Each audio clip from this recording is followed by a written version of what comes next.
બગસરામાં મોરારી બાપુ દ્વારા રાષ્ટ્રીય શાયર ઝવેરચંદ મેઘાણીજીના સ્ટેચ્યુને હારતોરા બગસરામાં આજથી મોરારી બાપુની કથાનું આયોજન, જેમાં મેઘાણીજી માનસ કથા પણ યોજાશે। કથા તારીખ 7-3-26મી તારીખ 15-3-26 સુધી આયોજન। આજે કથાની શરૂઆત કરતા પહેલા મોરારી બાપુ દ્વારા તેમજ પરસોત્તમ રૂપાલા તેમજ માજી કૃષિ મંત્રી દિલીપભાઈ સંઘાણી દ્વારા હારતોરા કરવામાં આવેલ। આ કાર્યક્રમમાં રસમીનભાઈ ડોડિયા તેમજ વોરા સમાજના અગ્રણીઓ અને બગસરાના વિવિધ સંસ્થાઓના અગ્રણીઓએ હાજરી આપેલ।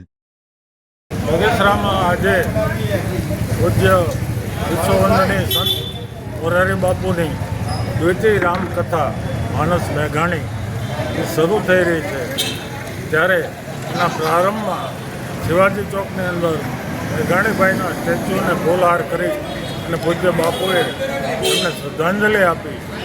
એની સાથે માનનીય શ્રી પુરુષોત્તમભાઈ રૂપાલા, માનનીય શ્રી દિલીપભાઈ સંઘાણી, લવકુભાઈ વાળા, આ સાથે ગામના સર્વ આગેવાનો બાપુની સાથે જોડાણા।